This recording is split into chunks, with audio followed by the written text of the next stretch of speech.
Alrighty guys, what the fuck is going on? So it is April 27th, about 7:50 a.m. right now.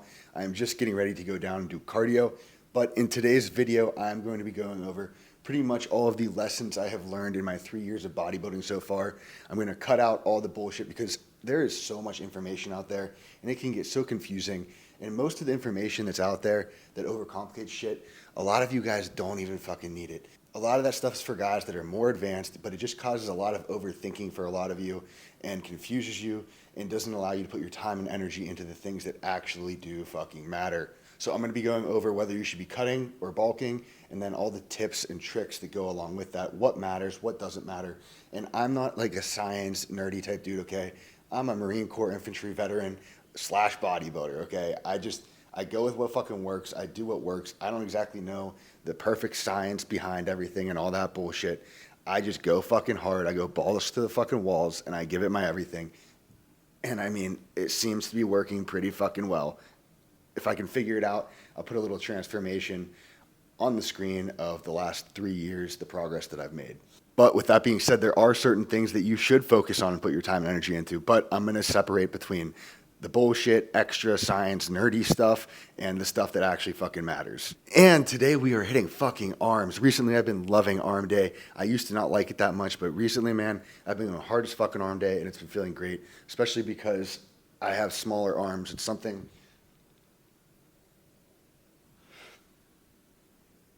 They are one of my body parts that I need to really work on and bring up. I think that's part of the reason why I've been going so hard is that I know they are a weak point in my physique. And so I've been going crazy on them and been loving it. So I'm thinking I'm going to do more of an edit type of workout than me talking as much. So if you guys enjoy that kind of video, let me know. And yeah, I'm just really excited. The last couple of days, my brain has been going from being depressed and down and not feeling like doing shit, and then also feeling extremely motivated and ready to kill it and go after it and stuff. It's just, sometimes my brain fluctuates like that, but it doesn't matter. I still put in the same work every single day because I don't let my emotions and shit dictate my actions, right? I get shit done no matter what. But we're going to go do fucking cardio, eat breakfast, and get started with the fucking day. So I'll see you guys in a bit.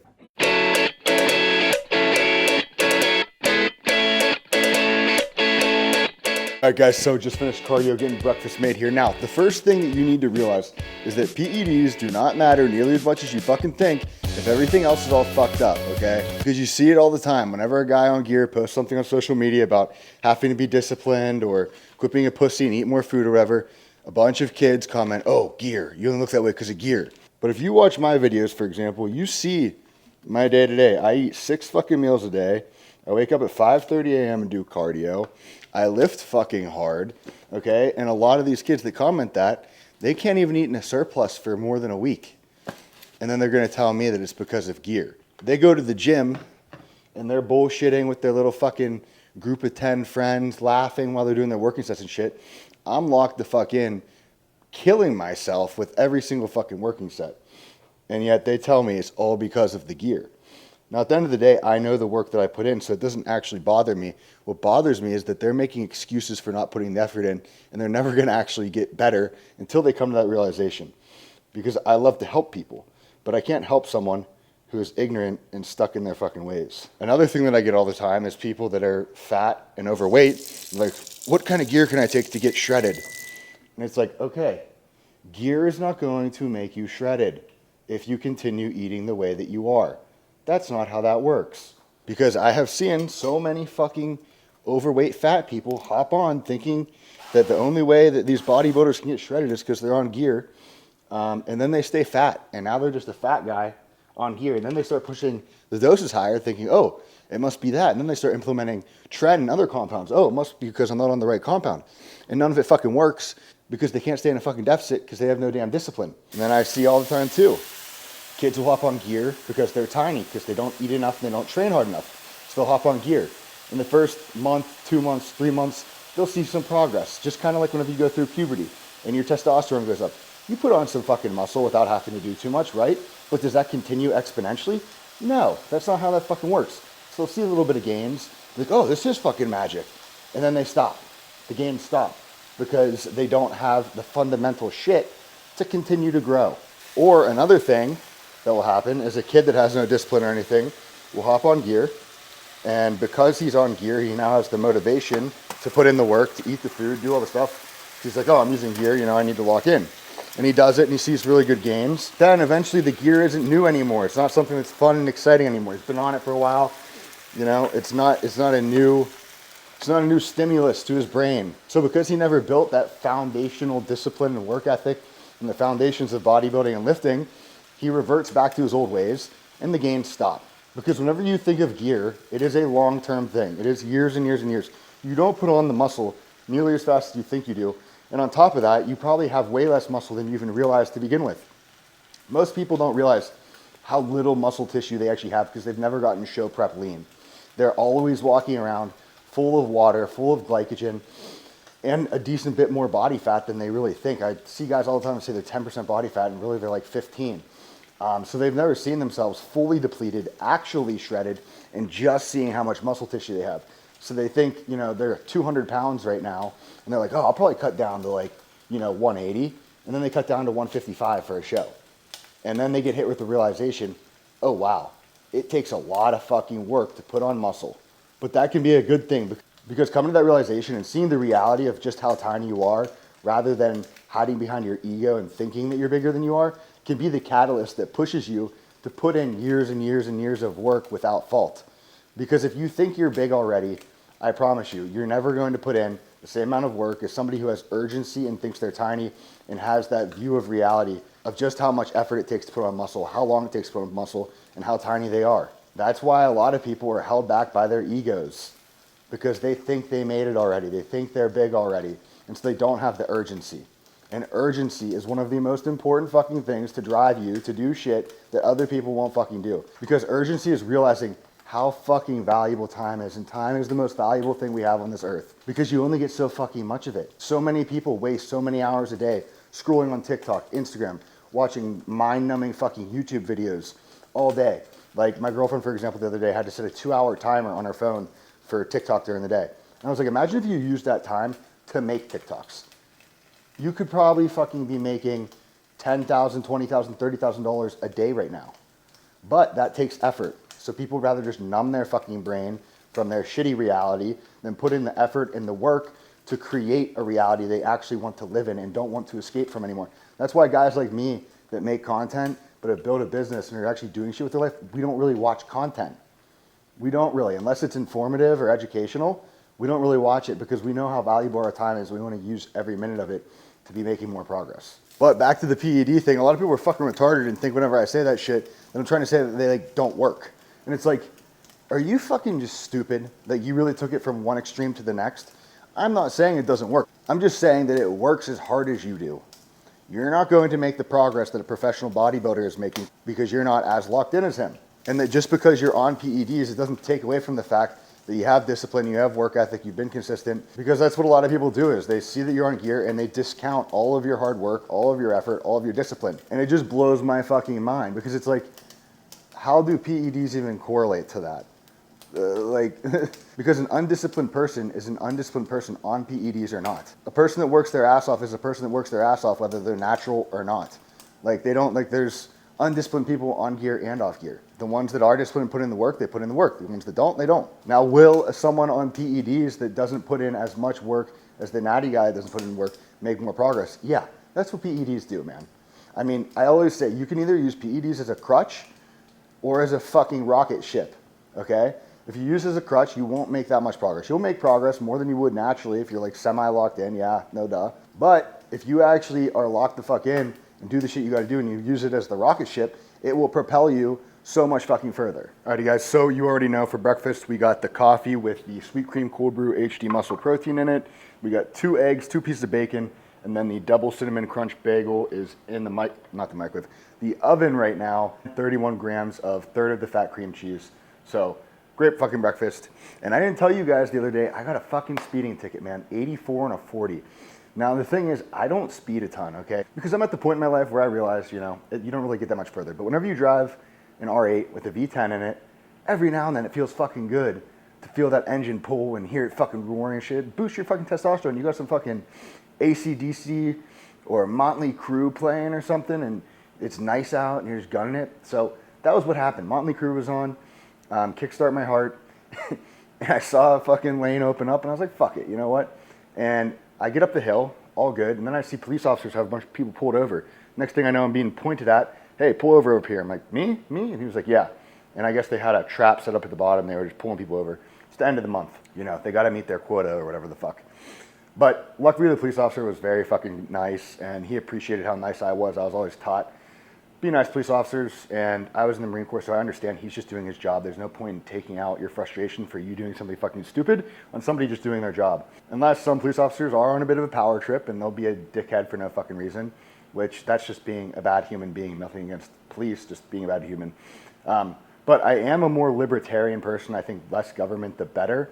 But I love the guys that are police officers. Like every guy that's a police officer pretty much, usually I like them as a person. The only ones I don't like are for the same reason I don't like some Marines. And that's because, you know, they're nerdy people that got a badge or a rank on their collar or something, and they abused that power because they were fucking bullied in high school. So, but I'm gonna eat breakfast. Alrighty guys, so breakfast has been eaten. It was delicious as usual. About to put in our Zins. I've been using the cinnamon ones recently, and I've been in a very bad habit of putting these in after like every fucking meal. And I do 2 at a time of the 6 milligrams, so I should probably slow down, but I don't know, man. After the Marines, my tolerance to like nicotine is so fucking high. First things first, whenever it comes to your fitness journey or bodybuilding, you probably need to determine whether you should cut or bulk.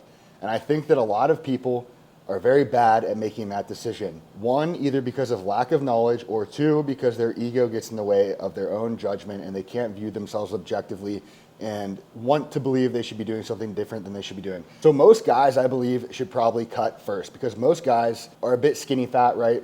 They're big, have some muscle, a bit bulky, but they got a little bit too much fat to be in an optimal place to start a growing phase. So you probably need to cut first.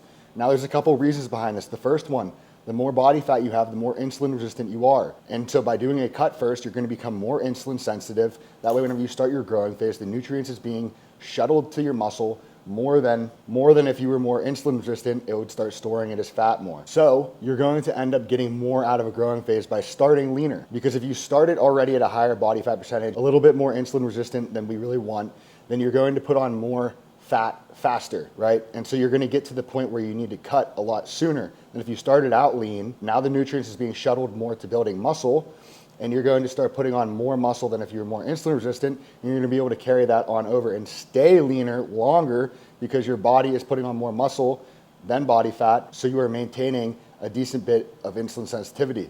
This is another reason why we do rest day and training day calories, to help maintain that insulin sensitivity throughout a growing phase and also in a cut. So like I was saying before though, if you start out already at a little bit too high of a body fat percentage, you're gonna get to that point where you need to cut sooner. So that's allowing for a lot less time to spend growing. And then, because now you're at a higher body fat percentage, you're gonna need to spend more time cutting than if you would have maintained a decent body composition. So this is all taking away from the time that you could have spent growing. So let's, for example, say that you got to too high of a body fat percentage, and it's gonna take you 4 months to cut down to a body fat percentage where you're actually going to be in a good place to grow. Versus, let's say that you stayed lean, maintained a good body composition, it's only gonna take you 2 months to cut down to that spot. That's 2 extra months of growing that you could have. And because you maintain a better body composition during that growing phase, you were more insulin sensitive as well. That means it was probably more effective, and you probably put on more muscle than the version of you that got more fat and more insulin resistant. So your growing phase is going to be more effective, and you're going to be able to spend more time growing. And also, there's the mental side of things. So let's say you're just starting out or at the beginning of your fitness journey. You don't have that mental toughness, you don't have that discipline developed and all that good stuff, and you go straight into a growing phase. A growing phase is a lot harder to stay disciplined, a lot harder to stay on a meal plan and not cheat and all that good stuff, right? Because you're going to be spending a lot of time growing, and it's very easy to tell yourself, oh, I'm in a growing phase, I can eat whatever I want, and start to put on more body fat than you really need to. Versus if you start with a cut is for a shorter period of time, and with a growing phase, you don't really have an end goal for most people, right? They're like, I'm just going to keep growing, so it can feel like it's going to last so long, why not cheat a bit, you know what I mean? Versus a cut, we have a set goal, get to a certain leanness, so you have an end point in mind, so it's a lot easier to stay disciplined along the way because you know it's going to come to an end point. And you're getting a lot of gratification along the way, seeing that fat come off, seeing your abs start to come through, veins come through. So it's a lot easier to stay disciplined, right? So if you start with a cut, you're going to build that mental toughness and that discipline that you can then carry over into your growing phase. Versus if you just start with a growing phase, it's very easy to not have those things and get even more off track. So doing a cut first will allow you to go into your growing phase afterwards more effectively because you have more mental toughness and more discipline. And then the other aspect is the mental side of things, right? whenever you go into a growing phase and you're too fat and you start putting on more body fat and just getting too pudgy, it starts to toll on you mentally a little bit, right? It becomes easier and easier to cheat because you're like, oh, I'm already fat, why not? And it kind of starts to suck looking in the mirror and stuff. And a lot of guys start to get very insecure as well because they are fat and they aren't taking things as serious as they should. And if they would have stayed a lot leaner, but they don't want to admit that to themselves. So whenever people call them out on it, they're like, oh, well, I'm bulking. Have you ever heard of a bulk, dude? Haven't you ever heard of a bulk? And it's like, dude, yeah, I've heard of a bulk, but I do it the right way, not like you're doing it. Versus if you cut first and you get really lean and you're shredded, typically you feel pretty fucking good mentally, right? Whenever you look like that, you look like a Greek god. So then if you're starting your growing phase out like that, you're already wanting to maintain that leanness, so you're more likely to stay strict. And then you're able to stay leaner throughout the next growing phase as long as you do things right and have that discipline. So then mentally during your growing phase, you're gonna feel a lot better. So that's why I think for most people, they should probably start with a cut. Now, if you're someone who's really skinny, you already have abs really showing through and everything, then yeah, obviously go into a growing phase. The flow of this video is basically gonna go like this. Next, I'm gonna go into, let's say you're starting a cut, I'm gonna go through the steps and tips and tricks along that route. And then I'm gonna go into a growing phase and the steps for that and the tips and tricks that go along with that. And then while I'm hitting arms, it's gonna probably be more of an edit, but I'm gonna give you tips on training during that. And then at the end, I'm just gonna give you some general tips, tricks, and things you should probably know whenever you're bodybuilding or trying to get a fucking killer physique. All right, just ate my pre-workout meal not long ago, 130 grams of Cinnabon cream of wheat with 300 grams of Greek yogurt, no fat, frozen, made into this little ice cream concoction I make. Down that, we're getting our intra workout ready, 2 scoops of Carb HD from HD Muscle, the pineapple flavor. It's fucking delicious. But you have determined that you need to cut, so what do you do now? Now, if you have no idea where your calories or macros are at all right now, what you can do is go to a calculator like tdeecalculator.net, type in all your information. It'll give you a general idea of what your maintenance calories should be. Keep in mind, you're gonna wanna have about 1.2 to 1.5 grams of protein per pound of lean body mass. I usually go towards 1.5 grams because why not? Better be safe than sorry. And then you don't want your fats to ever go below 50 grams because they regulate your hormones. So the only other thing we have to play around with is gonna be your carbs. So you're gonna take those maintenance calories, do 1.5 times your body weight, and then put that amount of protein into an app like MyFitnessPal. Then you're gonna put in the fats and the carbs to equal the amount of calories that it tells you your maintenance calories should be. And you're going to eat those for a week, weigh yourself every morning fasted, see if your weight changes. If it stays about the same, then you found your maintenance calories. So now what we wanna do is subtract calories out of that to get you into a deficit. So if your fats are already at 50, you're already at 1.5 grams of protein per pound of body weight, then the only thing we have left to subtract is going to be carbs. 1 gram of carbs is equal to 4 calories. So that would mean that you have to subtract 125 grams of carbs to equal 500 calories. Your fats aren't at 50 grams yet and they're a bit higher. You can subtract some calories from there as well. And something you also want to keep in mind is as you're lowering calories, because as you lose weight, you're gonna have to lower them even more because your maintenance calories are going to continue to go down as you lose that weight. You want to start to center your carbohydrates near your workout. That way you're fueling your lift. So what does that mean? That means you want some for breakfast, pre-workout, if you can, intra-workout, and then post-workout. Those are going to be the main areas you want your carbs. That way you're having the best training performance while in deficit as well, because it is possible to put some muscle on in certain scenarios while you're in a deficit, but we also definitely want to make sure we're at the very least maintaining the muscle mass you have, because our goal in a cut isn't just to lose weight, it's to maintain muscle or build some muscle while losing the fat. That way our overall body composition is actually changing, not just the weight on the scale. And whenever it comes to your scale weight, you want to be weighing yourself every morning fasted before eating or drinking, and after using the restroom. And then at the end of the week, look at your highest highs and your lowest lows, find your average weight for the week, because it's going to fluctuate due to the amount of water your body's holding. If you're not using the bathroom regularly during the week, it's going to fluctuate. So if you only weigh yourself one day out of the week, that might be a day that you were constipated the previous day, and your weight's going to look like it's higher when in reality, throughout the week, it was actually lower. So whenever you're cutting, what should you eat? You can do an if it fits your macros approach if you want to. I don't recommend it because I think that it leads to a lot more complacency and a lot more opportunities to cheat and end up binge eating. I think it's kind of like a tease to your brain. A lot of people try to fit in these good tasting little protein treats and shit like that. But I think that a lot of times it ends up leading to them cheating on their diet because they're tasting something that tastes good. It reminds them of carbs, but it's not actually carbs. And their brain is craving carbs. So then they end up binging. And it's a lot harder to prepare your meals and stuff like that whenever you're doing if it fits your macros, because it's a lot easier just to say, oh, find something at the grocery store or the gas station or whatever, or eat something while I'm out. And then you end up just pushing the macros off to the end of the day, and you have to end up you know, doing some weird concoction to hit your macros. So I definitely recommend just following a meal plan. Following just a normal meal plan is also going to give you a lot more discipline and mental toughness, which will carry over into your growing phase like we spoke about earlier. And like we talked about too, cutting is for a set period of time. You know there's going to be an end whenever you're lean enough. So all you have to do is grow some fucking balls, grow some kahunas, man the fuck up, and just stick to the meal plan. And eventually, I promise, it gets easy. After like a month and a half of eating the same foods, it's just kind of whatever. You lose this taste for sugar and sweet shit and stuff like that, and it makes you not crave it as much. Now, if then you try to implement, one day a week I'm going to implement something with some sugar in it as a cheat meal, but still hit my macros, you're going to get a little taste for that sugar, and I bet you're going to cheat during the week. So then you're going to continue lowering your calories as needed. Don't do it prematurely. Like you don't want to go into too big of a deficit, okay? Because then your training is going to get negatively affected and stuff like that. So you're going to lower your calories every time you plateau, and you're going to keep on doing that cycle of lowering them until you get to a body fat percentage where it's optimal to start a growing phase. This is probably going to be around like 10% body fat. You're going to be pretty shredded. Your abs will definitely be very visible, probably be able to see some ab veins.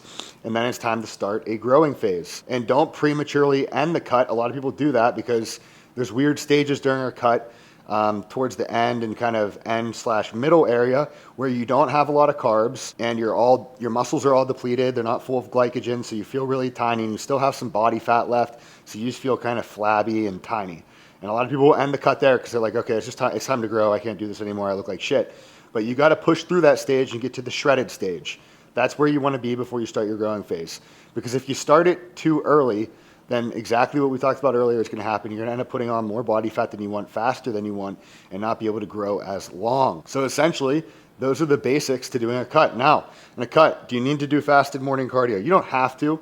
It'll probably help a little bit, but you don't have to. But keep in mind with bodybuilding and fitness, the little things compound and add up over time. So even if it's going to help a little bit, I recommend it. Plus, it's a great way to start your fucking morning. It's a great way to start your morning doing something hard that you don't want to do, and afterwards you feel great. You can also implement something like HG Muscles burn caps and alpha yohimbine, something like that, before morning fasted cardio, and that can help burn a little bit of extra fat as well. Like I said, anything significant? No. The bulk of this is coming from the actual deficit. There's no supplement or PED out there. It is going to replace the difficulty and shittiness of the deficit you're going to be in, but there are things that will help along the way. See, the thing with PEDs is they aren't really making you lose more fat. It's just that because of the PEDs, you can go into a steeper deficit in the cut, which actually sucks even more because you're eating even less food. But because of the PEDs, you're going to maintain your muscle while in that bigger deficit. But they aren't really they're indirectly making you lose weight faster. But in turn, you're going through more shittiness because you're in a bigger deficit. But those are the basics to cutting. So now we're going to get ready to go fucking kill some arms, go over some training stuff, and then go over growing.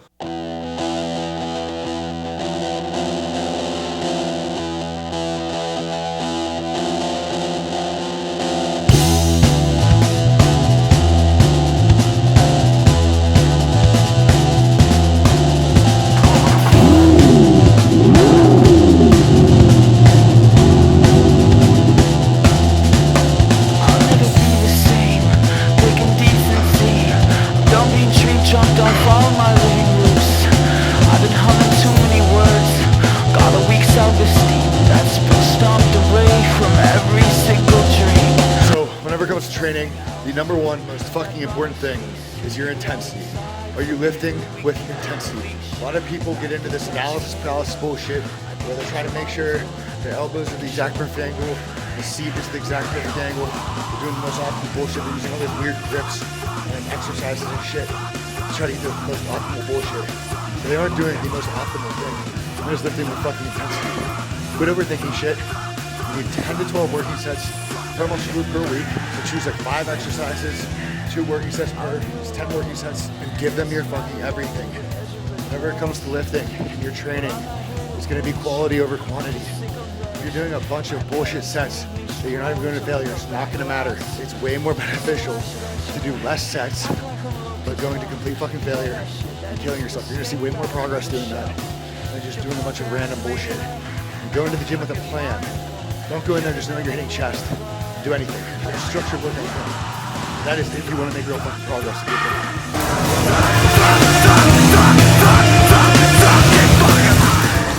Whenever it comes to training, most of you guys just go through the fucking motions, you know? You start out your first couple months, you're really intense, you're into it, you're pushing yourself, and then you just get used to the same training split or whatever it is, and you just go through the motions. You're not pushing yourself, you're not actually going to fucking failure anymore. And then you think, oh, I need to change to a new split. That must be it. You change to a new split, another week or two, you're intense because things are new and fresh and exciting, and then the same thing happens again. You stop going hard. You quit fucking pushing yourself. And the problem is, you need to bring fucking emotion into it. You have to get pissed the fuck off. Those last couple reps have to be life or fucking death in your head. You have to fucking fight for it. Because your brain doesn't want to be that. Your brain doesn't want to push past that point. It's where it hurts so fucking bad. It's trying to tell you to stop. It doesn't want to go past that point. It's gonna convince you to stop if you're a little fucking pussy. So you have to teach yourself to push past the point. You have to make it urgent. You have to make it a need, not a want.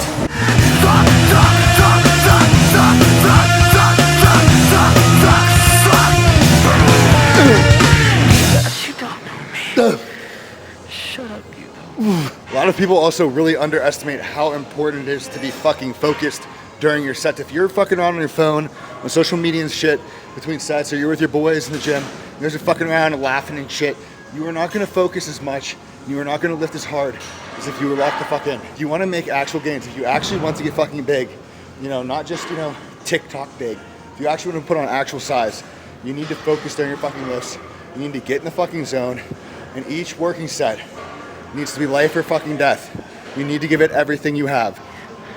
Squeal like a pig when you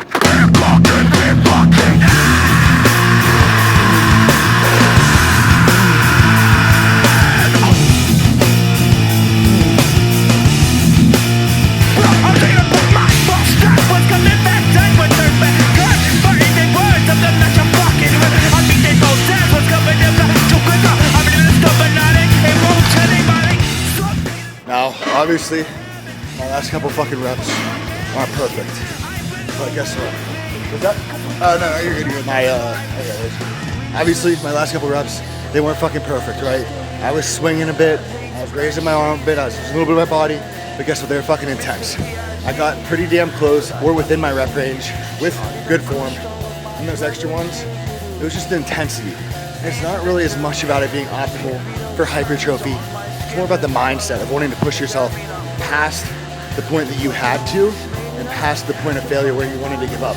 It's the mindset that you're developing. Hold on, let me find my thought. It's up here somewhere. That's why like drop sets and shit like that are good. Are they the best for hypertrophy or whatever? No, not really. But like Arnold said you gotta shock the muscle, right?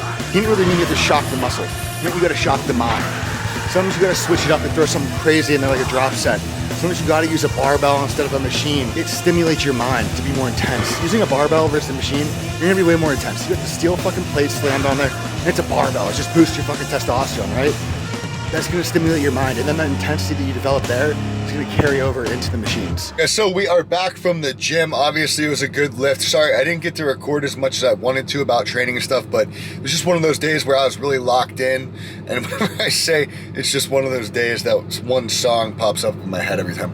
But it was one of those days where I was just super locked in, and I didn't want to take away from my lift too much from trying to talk in the mic and do all this shit. But basically, just to summarize things whenever it comes to training, the basics, all you need to know, okay? 10 to 12 working sets per muscle group per week, okay? Those are the sets where you're going to absolute fucking failure, the sets that count. You're not counting your warm-up set, and you're not counting any feeder sets. So warm-up set is obviously just a super lightweight, warming up the muscle, kind of getting a feel for the movement, and then feeder sets is building up to your working set weight to get a feel for how strong you're feeling that day and what weight is going to bring you to failure within that rep range. Next thing to know is you don't need to overcomplicate this shit. Do the basic fucking movements. You don't gotta do any weird bullshit, okay? Dumbbell curls, hammer curls, some form of incline chest press, dumbbell, Smith machine, whatever. You know, the basic shit. You don't got to do weird bullshit. Most of you guys, your problem is you're not eating enough or you're not training hard enough. If you just keep it basic though, it dumbs this down so that you can focus on the basics and give them everything, and you're going to get the best results. And then your intensity. You need to have intensity in your fucking working sets. You need to give them everything. It needs to be life or death in your head. I know it sounds, oh, you're taking it too serious, but if you want to make serious gains, That's how it needs to be, all right? That's the reality of it. You need to fight for your last rep. Don't be fucking around and all this bullshit. Intensity and focus, just like with any other sport. And then your form. Obviously, your form fucking matters, okay? But if it's at the end of the working set and you're trying to squeeze out a couple extra reps, there's nothing wrong with breaking form a little bit. Honestly, you probably should be breaking form a little bit because you should have that intensity to want to get a couple fucking more. Drop sets, rest pause sets, stuff like that. They're good to throw in every now and then just to re-spark that intensity in your brain, okay? They're not the most optimal for growing or anything, technically, but the intensity that you get from them will carry over into your other lifts, which makes it kind of optimal, right? Because sometimes just doing straight sets gets a little bland. Sometimes throwing in a little something like a drop set can bring the intensity back. All right, optimal exercise choices. You don't want to fucking focus on this too much. It's good to have barbell squat. It's good to have bench press. It's good to have deadlift, stuff like that in there. Is it the most optimal for hypertrophy? No, but it's gonna make you lift harder, okay? If you're doing a machine, you can't beat the feeling of having a barbell, steel plates on your back or on your chest or picking it up off the fucking ground with the fucking weights slamming together, and you feel like a man doing that, okay? You feel like a fucking man. And it's gonna teach you lessons. It's gonna teach you intensity. And then you can carry that over into the more optimal exercises like the machines and pulleys and stuff like that. But there's a reason why you see pretty much every huge bodybuilder has used them at one point in their career, usually towards the beginning, because of the intensity behind it. It's a mental thing. It's not so much about the science side of shit. And you're split. Sure, you can do push-pull legs, but in my opinion, that's not really a great split, all right? Because then you're just hitting arms at the end of a major muscle group and they're already worn out and you're not really getting to take them to failure. I'd much rather see someone do, for example, push, pull, legs, rest day, shoulders, arms, rest day. And giving arms and shoulders a dedicated day. That way they're not just kind of pushed to the back burner and done at the end and kind of half-assed. So yeah, that's basically generally everything you need to know for training. But the biggest thing for a lot of you is eating enough food to grow. It doesn't matter how hard you lift. It doesn't matter how optimal your lifts are, any of that bullshit, if you're not eating enough to grow to begin with. There's no special exercise, no special split, no PED, nothing that will make you grow if you are not doing the basics. And one of the major basic things that you need to do is fucking eat enough food to grow. Because if you're eating enough food to grow, for your first couple years, you can get away with not lifting, quite as hard and still make progress. Eventually though, if you want to get past that plateau and continue to grow, you need to learn intensity. You need to learn to push to failure, because you're getting to a point where your body doesn't want any more muscle mass on it and you got to force that shit on it.